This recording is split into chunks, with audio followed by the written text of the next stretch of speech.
Manuel Valls devant le MEDEF, c'était ce mercredi à l'occasion de l'Université d'été du patronat français et au lendemain de la nomination de son nouveau gouvernement avec comme ministre de l'économie Emmanuel Macron, ancien banquier. Je vous propose tout de suite d'écouter le chef du gouvernement français. Le retour de la croissance passera d'abord par le soutien aux entreprises. Ce sont les entreprises qui créent les emplois. Il est absurde de parler de cadeaux faits aux patrons. Ce langage n'a aucun sens. Une mesure favorable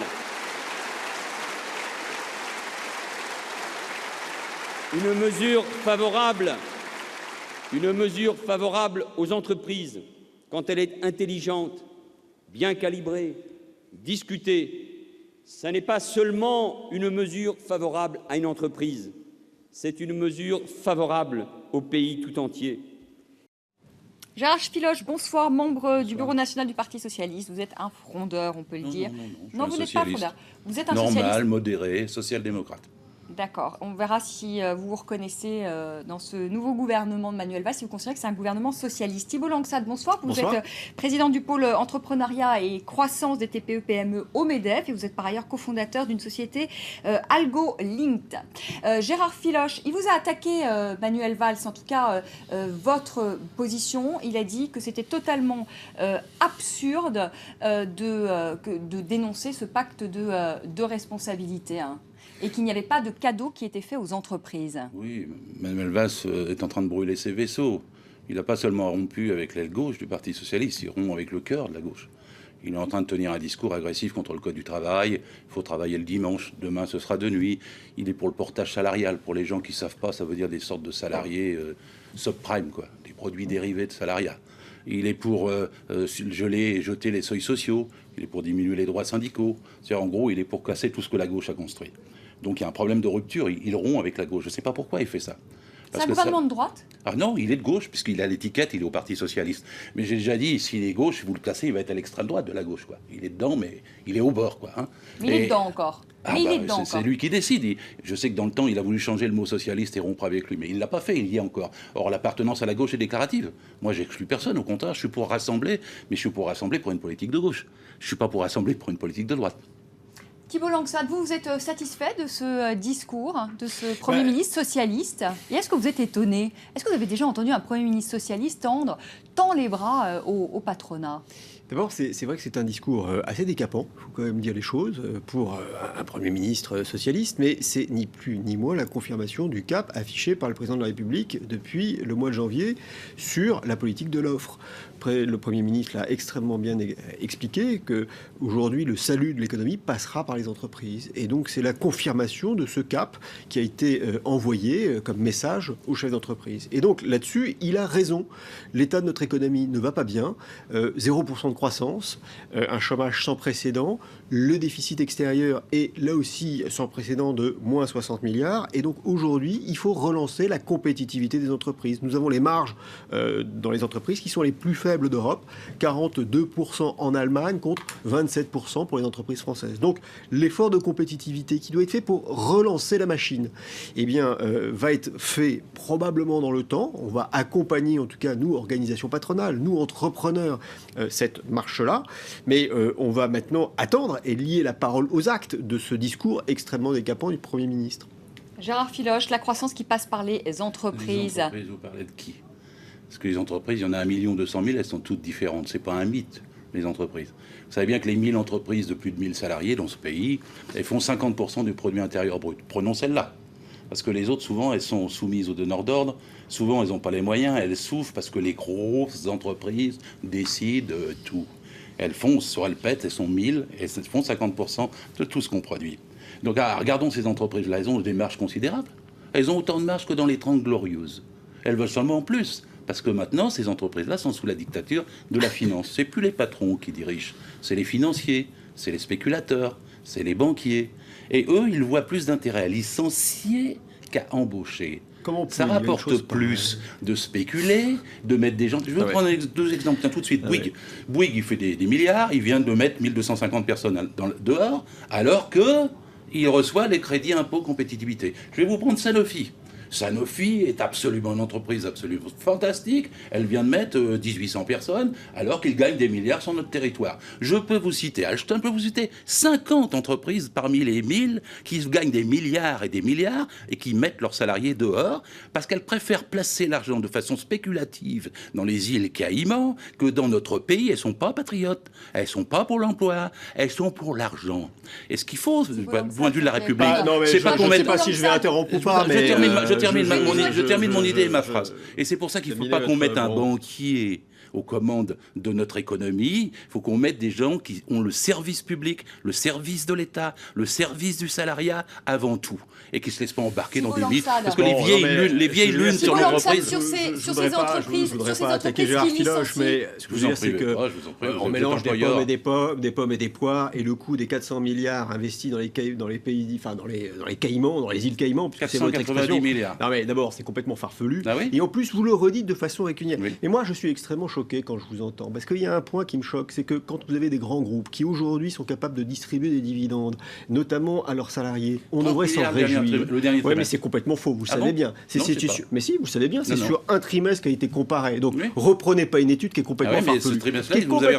Et qui, en plus, nous positionne sur un des pays des plus éloignés en termes de rémunération des dividendes par rapport aux pays européens. Donc ce que je veux dire, c'est que moi, je suis extrêmement choqué dans ce pays. C'est en France que les dividendes sont les plus élevés le dernier trimestre. Non, c'est pas vrai, c'est en Allemagne. Moi, je suis extrêmement choqué d'entendre encore ces discours-là qui clivent les chefs d'entreprise contre la société, qui clivent les salariés contre les chefs d'entreprise, qui clivent le syndicat contre le patronat, alors qu'on doit faire preuve d'une mesure de responsabilité. On a 0 point de croissance, monsieur Filoche. Mais oui, à cause de vous. C'est vous qui ne faites pas le boulot. Vous avez déjà créé un emploi, c'est monsieur vous, Filoche. Oui, monsieur, vous ne savez pas combien vous utilisez votre taux d'utilité. TUCP, ça vous dit quelque chose? C'est taux d'utilisation des capacités productives. Est-ce que vous avez déjà créé un emploi? Je ne fais pas le coup, je travaille depuis plus longtemps que vous. Voilà, j'ai 50 ans d'activité professionnelle. J'en ai 11 ans dans le privé, j'ai même fait une entreprise. Vous ne répondez pas à cette question. Moi, je vais vous dire, les chefs d'entreprise qui veulent créer des emplois. J'ai contrôlé 9000 entreprises dans ma vie, je sais comment elles fonctionnent. Je vous parle d'une création d'emplois. Non, je vous parle, est-ce que vous avez déjà créé un emploi? Créer un emploi, voilà. Créer un emploi, c'est extrêmement important. Vous avez besoin de quoi pour créer des emplois? Vous avez besoin de quoi? Dites-moi. Bon, vous avez besoin de compétitivité, vous avez besoin de commandes, vous avez besoin vous avez besoin évidemment de salariés, de capitaux. Dans les travailleurs détachés que vous utilisez dans le bâtiment? Non mais arrêtez, c'est un discours qui est d'une autre époque. Non, il est actuel, c'est le vôtre qui est une vieille lune. Mais non, vous utilisez des vieilles chimères et qui vous, en plus, dans la situation... Les vieux manias, la vieille finance. Allez, on laisse terminer c'est pas la vieille finance. Non, on n'est pas sur les finances. Et donc, pour créer des emplois, de pognon... Mais parlez à tous les patrons de PME qui sont gonflés d'argent. Je ne parle pas de la PME, je vous ai parlé des 1000 entreprises de plus de 1000. 3 millions je vous ai parlé des 1000 entreprises de plus de 1000. Attendez, moi je parle la moitié de notre produit intérieur brut. Moi je suis au MEDEF. Il y a 700 000 entreprises adhérentes au MEDEF et je vous garantis que sur les 700 000 adhérentes, c'est essentiellement des PME et des TPE. Et donc aujourd'hui, vous, en tenant ce type de discours, vous insultez des patrons de chefs d'entreprise qui sont essentiellement des patrons de PME, TPE, qui voient leur compétitivité extrêmement mise à mal. Je mets en cause ceux qui n'investissent pas. Oui, mais je mets en cause ceux qui licencient. Gérard Filoche, Thibault Langsat vous dit quand même, vous prenez le cas donc de grands groupes, alors peut-être que en effet... sont décisifs. Des grands groupes, mais il y a aussi les PME aussi. Il y a aussi ça, c'est ceux de PME en France. Je suis en train de vous dire que 1000 entreprises font la moitié de ce qui est produit sur notre territoire. Mais vous avez l'autre moitié qui sont des entrepreneurs, qui sont des chefs d'entreprise. Oui, mais attendez, vous ne pouvez pas monopoliser votre discours sur l'autre partie en considérant que ça n'existe pas. La moitié des PME ont un seul donneur d'ordre. Ne me dites pas des choses qui sont totalement fausses. Non. PME sur deux a un seul donneur d'ordre. Mais vous dites des choses qui sont totalement farfelues. Mais écoutez, c'est mon métier. Mais oui, vérifiez que les PME, une sur deux, a un seul donneur d'ordre. N'exportent pas suffisamment. Là-dessus, évidemment, on aura sur un terrain d'entente. Et donc, aider les PME à exporter. Mais compte tenu du fait que nous avons une croissance qui est européennement faible, nous avons besoin de regagner en compétitivité. Et je pense que ça, vous ne l'avez pas saisi. Et je pense qu'aujourd'hui, un des problèmes de l'emploi, vous savez, notre préoccupation première, c'est probablement ça qui vous choque, c'est qu'on s'est positionné sur l'emploi. À tel point, c'est qu'on le porte. Je vais vous prouver que non. Nos machines, sont utilisées à 70% de leur capacité. Mais le taux d'utilisation des capacités productives dans notre pays n'est qu'à 70% de ce qu'il pourrait faire. C'est-à-dire qu'avant même d'investir... Il faut des commandes pour ça. Oui, vous produisez moins, mais même j'ai vu des chefs d'entreprise, comme vous dites, qui disent « Oh, mais moi j'ai un peu resserré, parce qu'effectivement, si je mettais plus de produits sur le marché, je les vendais moins bien. » et je faisais moins de marge. Mais comment vous pouvez et dire donc, des choses bien, comme parce ça que c'est la vérité, vous le savez comme moi. Je peux et pas donc, vous laisser en fait, dire une chose qui est serrez totalement les capacités erronée. productives et vous faites du chômage je de sais pas façon que- volontaire pour garder vos marges. Et avec l'argent qui va vous être donné, c'est très c'est avec dangereux les 41 milliards de cadeaux qui vont vous être donnés. Vous n'allez pas créer d'emplois. Ça fait des décennies qu'on vous donne de l'argent. Le patronat, c'est les assistés de ce pays. Mais ils ne rendent rien en échange de l'assistance de l'État. Les 40 milliards, vous ne voulez pas donner de garantie. Pourquoi vous ne voulez pas donner de contrepartie? Pourquoi Gattaz ne veut pas répondre sur ce qu'il va faire des 41 milliards? Pourquoi vous allez les encaisser et qu'on n'a pas d'emploi? On ne les encaisse pas parce qu'on ne les a toujours pas touchés. Je voudrais juste vous rappeler qu'ils seront versés en 2015 et sur une période de 3 ans.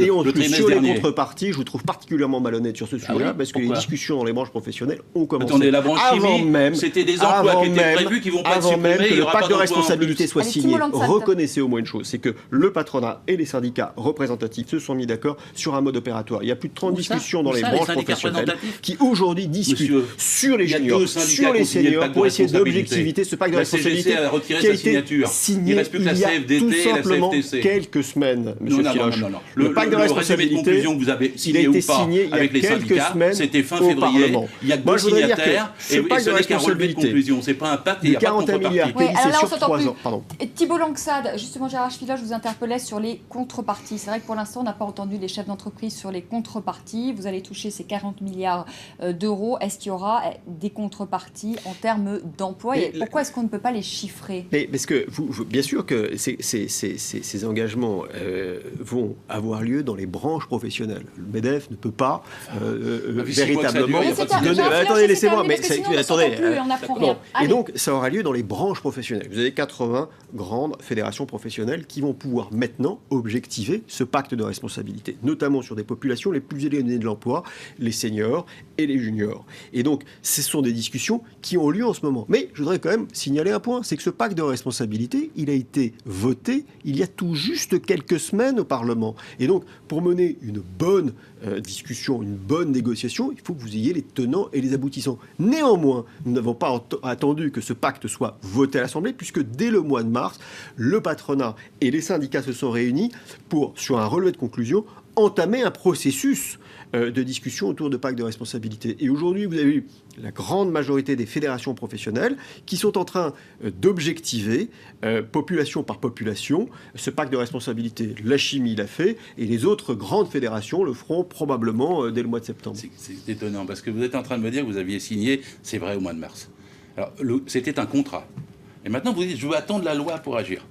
Mais dès que on ne savait pas ce qu'il y avait dans la loi. Mais attendez, vous êtes gonflé quand même.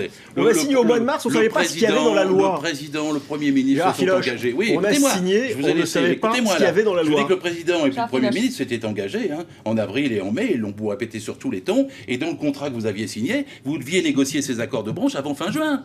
Vous n'avez rien négocié du tout. Vous n'avez rien négocié du tout. Et Gattaz, il a dit, j'attends, je veux voir, j'en veux plus, je voudrais autre chose, je voudrais travailler de nuit, je voudrais plus les seuils sociaux, j'ai 12 mesures turbo à vous sortir. Mais ils n'en veulent jamais, ils veulent 100 milliards maintenant. Et d'ailleurs, c'est ce que la droite vous propose, c'est pour ça que vous la préférez. Et donc, en vérité, vous avez échappé à votre propre parole. Le contrat que vous signez, vous ne le respectez pas. Déjà, l'ANI, l'accord national interprofessionnel, vous avez fait sauter les planchers à 24 heures que vous aviez signés pour le temps partiel. Vous avez fait sauter les garanties pour les contrats à durée déterminée. Vous avez fait sauter les garanties pour les banques de données uniques dans les entreprises pour informer les syndicats. Vous avez fait sauter les garanties pour les représentants au conseil d'administration. Même quand vous signez un contrat, vous le respectez jamais. Et là, la loi, vous dites j'attends la loi, j'attends la loi. Et bien la loi, elle vous promet de l'argent, et face à la loi, vous êtes culotté. Face à la République, vous dites j'attends de voir. Mais si vous voulez vraiment de l'emploi, pourquoi vous ne prenez pas l'initiative? J'ai raison de dire que s'il y a du chômage, c'est à cause de vous. C'est parce que vous préférez garder vos marges que d'embaucher. J'ai raison de dire que vous êtes sous la tutelle de la finance. Et j'ai raison de dire... Et en plus, c'est marrant parce que vous avouez, quand ça sera en route, quand on aura l'argent, on fera... Vous êtes gonflés. C'est pas vous les chefs d'entreprise, c'est pas vous les créateurs d'emplois. Vous avez donc besoin de l'État. Vous avez besoin d'être assisté. Et oui, je vais vous expliquer pourquoi. Vous allez avoir l'honnêteté de le reconnaître. Vous avez eu un bout d'explication. Je vais vous donner une explication assez simple. C'est que ça fait 30 ans, voire même 40 ans, qu'on crève d'une politique fiscale qui aujourd'hui est à l'emporte-pièce. Nous avons 275 milliards Oui, que la d'aides aux crise était entreprises. récente. Nous avons combien d'aides aux entreprises? Mais 275 de milliards. milliards depuis toujours. 275 milliards d'aides aux entreprises. Mais on préférerait nettement et simplement Ne une pas avoir baisse de d'argent. charge. Une C'est ce que baisse je de charge. propose. Pourquoi Une voulez-vous baisse des salaires, vous voulez dire? une baisse de charge Qu'est-ce que des vous appelez entreprises, charge des charges Qu'est-ce que- fiscales qui pèsent sur les Qu'est-ce que vous appelez entreprises. charges fiscales Les Le charges, salaire brut les charges fiscales. Ah, charges fiscales. Charges On est bien fiscales d'accord, mais qui je vous pèsent fais sur dire les quand même. entreprises. Et donc, aujourd'hui, le gouvernement, et c'est pas d'ailleurs le gouvernement socialiste, 2011 a prélevé 30 milliards de plus J'aime, sur les je entreprises. vous aime, monsieur. Et par conséquent, on met en place un CICE pour 40 milliards. D'accord. Donc on est à jeu quasiment à somme nulle. D'accord. Bon, et donc à chaque fois qu'on crée un dispositif fiscal, on remet par la suite un pansement C'est extraordinaire. finalement sur une jambe de Vous êtes bois. extraordinaire. Donc, Vous voulez bien t'aider, évidemment, vous voulez on t'aider, vous voulez pas payer préférerait- d'impôts. On préférerait Avec qui vous allez t'aider si avoir, vous non, payez vous n'avez pas pas bien d'impôts. compris. On préférerait avoir une baisse de charge de façon significative au lieu d'avoir un certain nombre de dispositifs Bon, extrêmement compliqués qui aujourd'hui devient malsain dans la vie de l'entreprise. Vous savez, si je peux il me vaut permettre, mieux monsieur, baisser avant les tout. charges Gérard dans les Filoche, entreprises Si je peux me que permettre, mettre en place des oui. subventions. Gérard Filoche, si les emplois ne viennent pas des entreprises, ils viendront d'où les emplois? Mais les emplois, ils sont créés par la demande, dont le besoin Mais économique. ça ne dont marche les gens- pas. Ah, bah, attendez, Ça ne pourquoi on marche se pas. prive pourquoi on se Regardez prive aujourd'hui. Attendez, je Vous vous avez- réponds vous d'abord. avez- non, mais attendez, Madame, ça je ne vais marche arrêter, pas. je vais Allez, répondre. Vous avez une Je vais répondre. consommation Je qui vais aujourd'hui répondre n'est vite. pas en Je vais répondre- berne. Je vais répondre vite. Gérard Filoche, Gérard la Filoche, consommation rapidement, n'est pas parce qu'on en arrive au terme berne. de ce face à face. C'est Allez, le Gérard seul Filoche, indicatif on s'entend plus. Je vais positif. vous répondre vite. Parce que là, monsieur vient de dire que ça fait 40 ans, en fait, son problème de charge. C'est pas un problème dû à la crise, c'est pas lié aujourd'hui. Déjà, François Mitterrand, en 1986, quand il avait donné 65 milliards aux entreprises, c'était des francs à l'époque, il avait une parole devant tout le MEDEF, il avait dit « Et on attend encore le premier emploi ». La Cour des comptes a établi que toutes les aides aux entreprises ne créaient pas d'emplois. Donc ce n'est pas les aides qui créent des emplois. Ce qui crée des emplois, c'est effectivement quand on organise le travail. Parce qu'en ce moment, vous avez des gens qui travaillent 60 ou 70 heures et vous avez qui travaillent 0 heure. Je suis pour répartir la durée du travail. Il est contre les 35 heures, je suis pour les 30 heures. Il est contre la diminution Alors du là, temps de travail. il va faire un malaise, je Thibault Langsana. suis pour que les richesses et le travail soient répartis dans ce pays. Mais Eux, ils sont partagez le ils sont travail des pour plus pauvres, en accaparer. plus. Ils sont pour Vous accaparer les partagez le richesses. travail des plus Ce qu'ils aiment, pauvres. c'est leur marge. Mais c'est complètement Ce qu'ils aiment, c'est incohérent leur ce que vous marge. dites. Moi, ce que j'aime, c'est le partage des marges. Ce qu'ils aiment, c'est leurs dividendes. Moi, ce que j'aime, c'est qu'augmentent les salaires. Et qu'augmentent les salaires pour tous. Pas des pauvres d'un côté et des chômeurs de l'autre, mais que ça soit partagé. Et en tant que chef d'entreprise, s'ils étaient républicains, s'ils étaient responsables, Alors, ne s'ils montrez pas étaient du doigt parce que citoyens... c'est pas très agréable. Excusez, je vous l'enlève, mais Bon, je vous en prie. c'est un geste sympathique. Je vous Allez, affirme. on va se terminer Mais je sur disais ce... que si vous étiez citoyen et républicain, en fait, vous embaucheriez et vous attendriez pas les aides de l'État. Et vous faites un sacré aveu quand vous me dites on n'a pas embauché depuis qu'on a signé le contrat parce qu'on attendait Allez. la loi et l'argent. Vous avez besoin d'assistanat. Je trouve que c'est Allez, pas un bel un exemple. mot, C'est pas un bel Thibault exemple pour Langsana, un l'entreprise. Bon, non, mais ce que je veux dire, Ah c'est que ce bon. débat est un peu compliqué. Aujourd'hui, ce qu'il faut quand même retenir, c'est que les entreprises françaises sont mises à mal. La compétitivité est la plus faible d'Europe. Le niveau de marge des entreprises est le plus bas par rapport aux autres entreprises. Et que la politique de compétitivité et de la relance est extrêmement pertinente pour les chefs d'entreprise. Allez, on vous mettra pas d'accord de toute façon. Non, mais vive le droit du travail quand même. Merci Gérard Filoche, merci Thibault Langsana d'être venu pour ce face-à-face. Merci à vous de nous avoir suivis. Je vous retrouve dans quelques minutes pour une nouvelle édition. Et puis 19h40, notre second face-à-face à ne pas manquer. On parlera de cet accord de cessez-le-feu qui a été trouvé hier entre Israël et le Hamas avec Majed Bamea, le diplomate palestinien Emmanuel Nachom qui vient tout juste d'être nommé porte-parole du ministère israélien des Affaires étrangères. À tout de suite.